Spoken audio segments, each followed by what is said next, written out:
It was a crisp, clear morning in early November.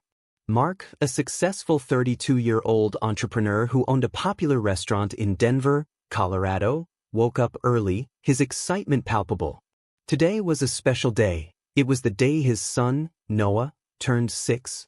Mark had been planning the birthday party for weeks, making sure every detail was perfect.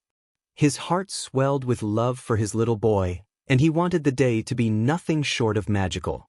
The living room was decorated with green and yellow balloons that floated lazily in the air. A large chocolate cake, just about to be finished baking, filled the kitchen with a sweet, warm scent. The decorations were all carefully chosen with Noah's favorite superhero in mind, Spider-Man. Mark's attention to detail was impeccable. He had always been a sharp businessman, but more than that, he prided himself on being a dedicated father and husband. Emily, his wife of 8 years, was in the kitchen with him, humming a tune as she arranged snacks for the guests. Emily was a dedicated nurse at the local hospital, often working long hours to help others, but today, she was all smiles. She had been just as excited as Mark for the party, and everything seemed to be falling into place. Noah was running around the house, his energy contagious as he prepared for the day that was all about him. But something felt off. Mark hadn't noticed it right away, but as he glanced over at Emily, he realized she seemed a little distant. Usually, she was the one to keep Noah entertained in the morning, talking to him, playing with him as he got ready for the party. But today, Emily sat in the corner, her focus seemingly fixed on her phone.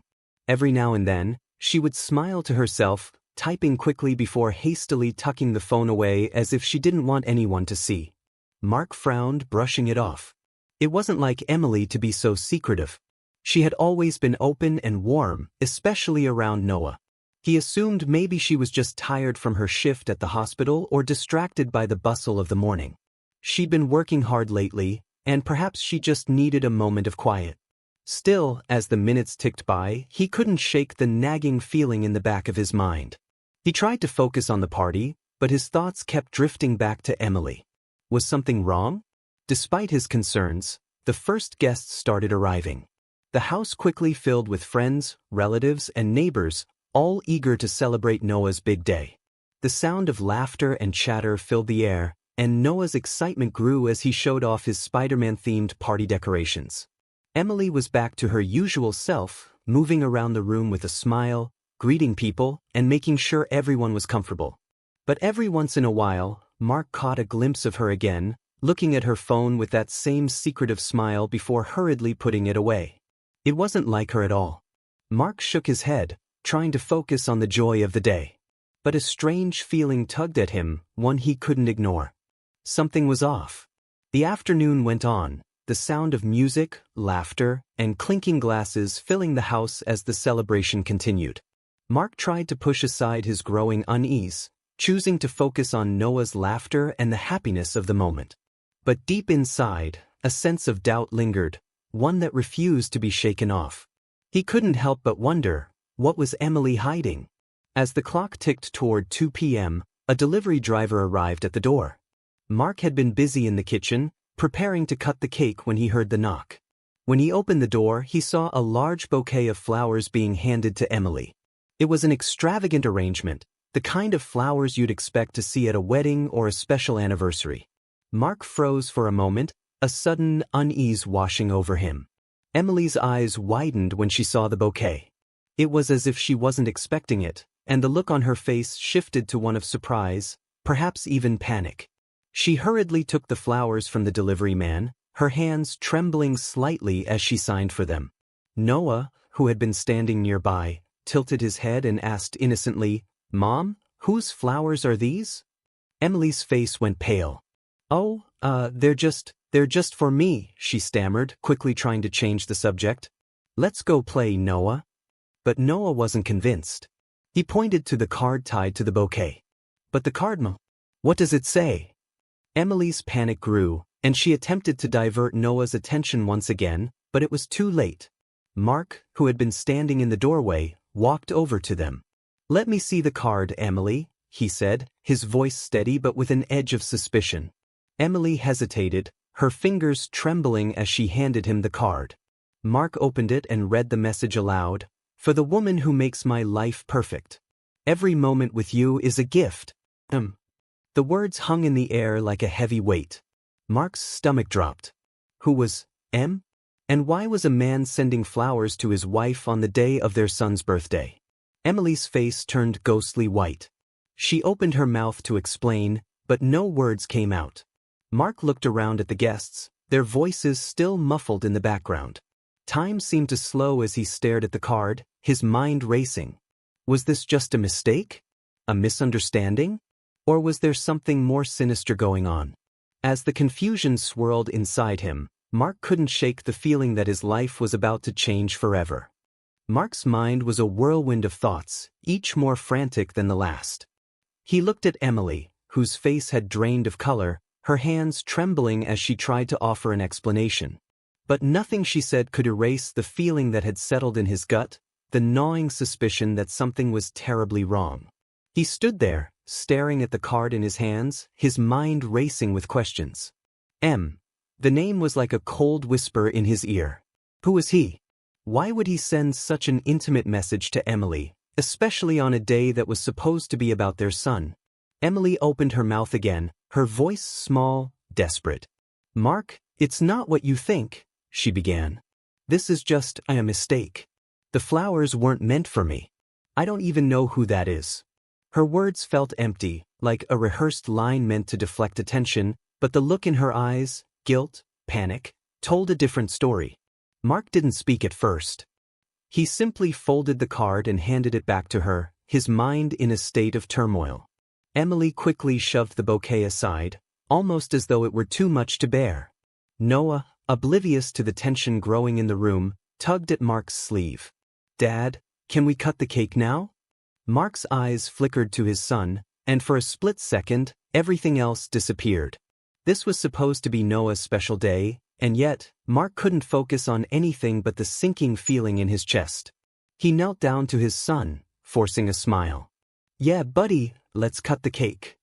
But as they all gathered around the cake, Mark's thoughts drifted back to the card, the flowers, and the strange behavior of Emily throughout the day. He could barely concentrate on the party, the laughter, or the moment. It all felt so distant, as if a fog had settled between him and the life he thought he knew. The rest of the afternoon passed in a blur of half-hearted conversations and strained smiles. Mark tried to act normal, to play the role of the loving father and husband, but every glance he stole at Emily only deepened his suspicion. Her smile seemed too forced, her laughter too high-pitched. She wasn't herself, and Mark knew it. As the last guests filed out of the house, the atmosphere grew quieter. The decorations that had once sparkled with life now seemed dull. Noah, exhausted from all the excitement, had long since fallen asleep on the couch. Emily busied herself cleaning up, her movements mechanical, as if she were trying to avoid Mark's gaze. Mark watched her for a moment, his arms crossed, before he made up his mind. He wasn't going to let this go. He had to know the truth. He waited until Emily took a shower, locking herself in the bathroom to wash off the remnants of the party. Mark knew this was his chance. Stepping into their bedroom, he hesitated for just a moment before picking up her phone, which had been left on the nightstand.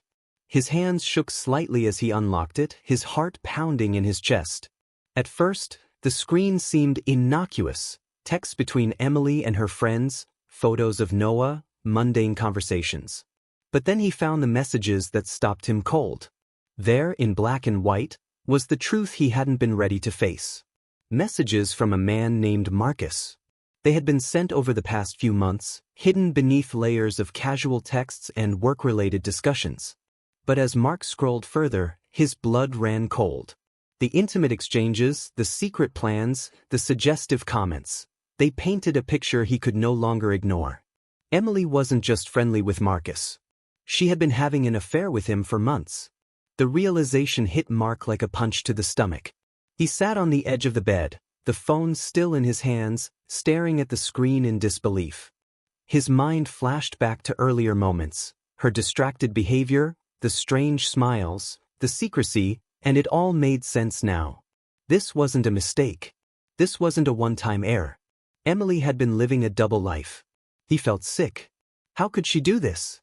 How could she betray him like this, especially with Noah right there, in their home, celebrating his birthday.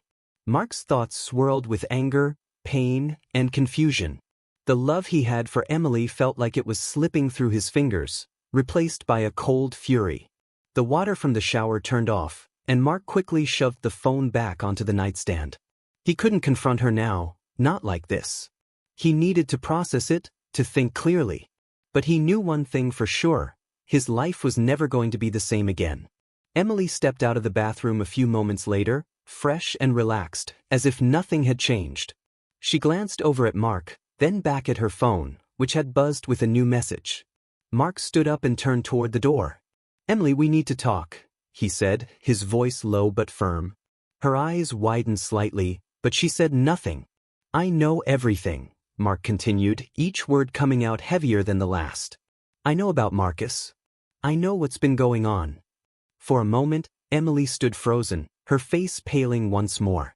Then, the floodgates opened. She rushed to him, her hands pleading. "Mark, please, I'm sorry. I never meant for this to happen." But Mark wasn't listening. His mind was already made up. Mark's words hung in the air, heavy and suffocating.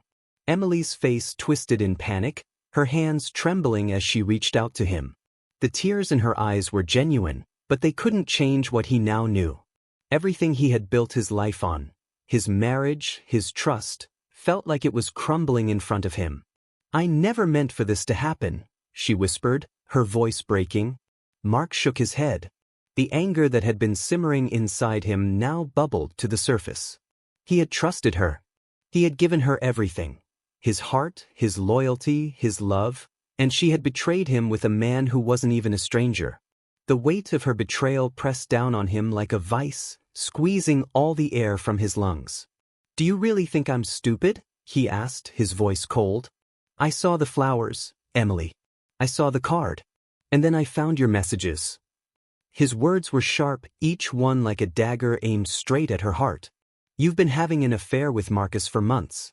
All the while, you've been pretending everything was fine. You've been pretending to be happy." Emily's hands flew to her face, her breath coming in short gasps. She collapsed onto the edge of the bed, sobbing uncontrollably.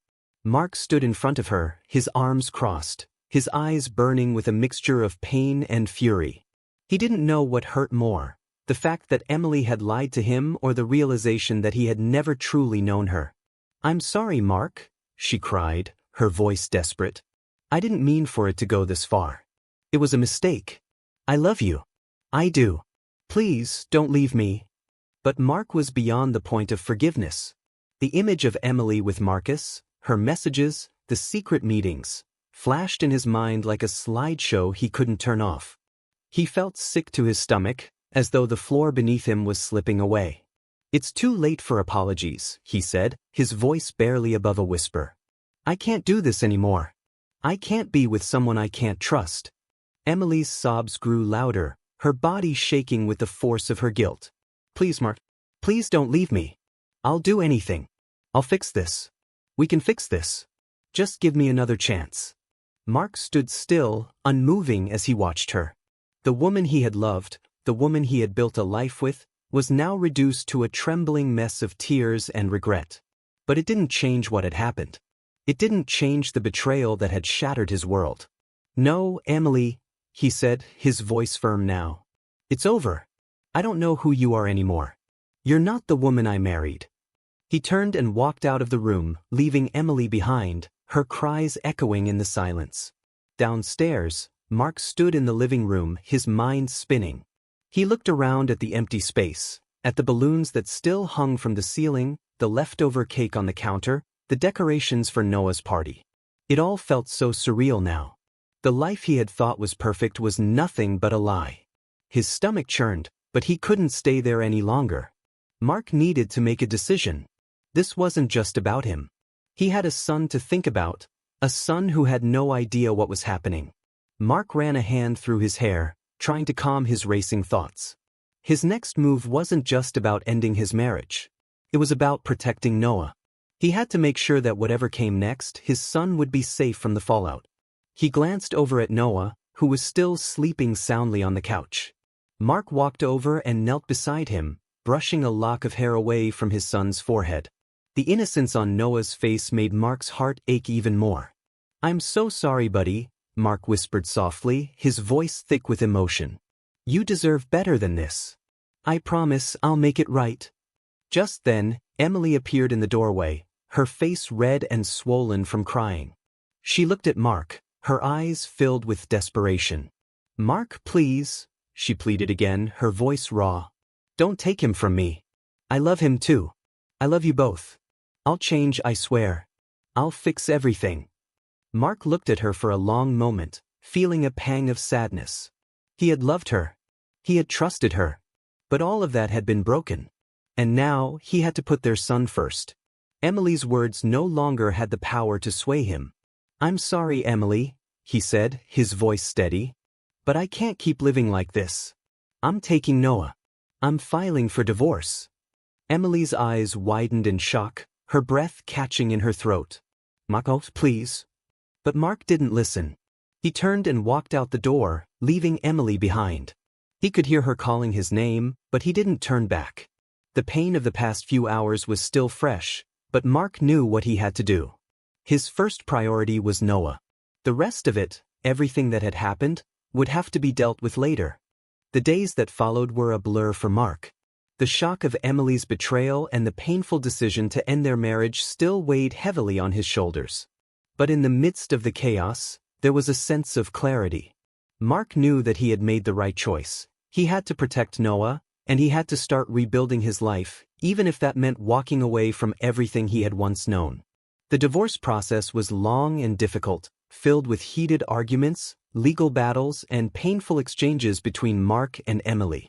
Emily had tried everything to change his mind. She begged, she cried, she promised to do anything to fix their broken marriage. But Mark's heart had hardened. Every time he looked at her, he only saw the woman who had lied, who had betrayed his trust. And no amount of tears or promises could erase that. Mark was granted full custody of Noah. Emily, devastated by the loss, was left with nothing but the regret of her actions. She tried to stay in contact with Noah, calling and texting him, but Mark could see the damage it was doing. Noah was confused, hurt, and angry. He missed his mother, but he didn't understand why she wasn't around anymore. Mark had to explain to him, as gently as possible, that sometimes people make mistakes, and sometimes those mistakes are too big to fix. The first few weeks after the divorce were difficult for Mark. He had to adjust to being a single parent, balancing his restaurant business with the needs of a young child. He missed the life he had once envisioned, the life with Emily, the life of a family. But he knew that wasn't possible anymore. He had to find a new way forward, one that didn't involve the constant pain of betrayal. Slowly, Mark began to rebuild. He focused on his work, throwing himself into the restaurant he had spent years growing. It wasn't just a business to him, it was his escape, his way of regaining control. The long hours and the challenges of running a restaurant kept his mind occupied, but his thoughts still often drifted to Noah, to the boy who had become his world. Noah, for his part, was adjusting as well. He had his moments of sadness, of confusion. He missed his mother terribly, but he also grew closer to his father during this time. Mark made it a point to spend more time with Noah, taking him on trips, playing games, and doing whatever he could to make him feel loved and secure. The bond between father and son strengthened with every passing day, and that was the silver lining in all the darkness. As time went on, Mark began to open his heart again. He met someone new, Lena, a woman who worked as a graphic designer. She was kind, understanding, and patient, qualities Mark hadn't realized he needed in a partner until he found them in her. Lena didn't try to rush things or push him into anything he wasn't ready for. She allowed him to take things at his own pace, and for the first time in a long time, Mark felt like he could breathe. Lena understood the importance of family. She made an effort to get to know Noah, and slowly, the three of them started to form a new kind of family. It wasn't the family Mark had once imagined, but it was one that brought him peace and joy. He no longer felt trapped in the past, no longer burdened by the weight of Emily's betrayal. He had found a new beginning, one that allowed him to move forward, to be happy again. Meanwhile, Emily continued to struggle with the consequences of her actions. The guilt she carried weighed on her more than anything else. She had lost her family, her marriage, and her place in Noah's life. She tried to reach out to him, but Mark made it clear that it was not in Noah's best interest to have her in his life until she could prove that she had changed. Emily's phone calls and messages went unanswered, and she found herself alone, forced to come to terms with the choices she had made. It wasn't easy for Emily to accept that Mark had moved on. But deep down, she knew she had no one to blame but herself. The affair with Marcus, the lies, the broken promises, she had thrown it all away. And now, she was left to face the consequences of her actions. One evening, as Mark was tucking Noah into bed, he stood in the doorway of his son's room, watching him sleep. He smiled softly, his heart swelling with love. Despite everything that had happened, despite the pain and the heartache, Mark had Noah. And that was all that mattered. "I love you, buddy," Mark whispered, brushing a strand of hair from his son's forehead.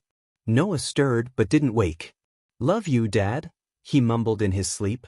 Mark stood there for a moment, soaking in the peacefulness of the moment. He had been through the storm, and now, finally, he could see the calm. His life wasn't perfect, but it was his. And with Noah by his side, he knew that they would be okay. The road ahead would have its challenges, no doubt. Emily might never be part of their lives again, and the scars from the past would take time to heal. But for the first time in months, Mark felt hopeful. He was building a new life, a life filled with love, trust, and the promise of a brighter future. And as he closed the door behind him, he knew that he had finally found his peace.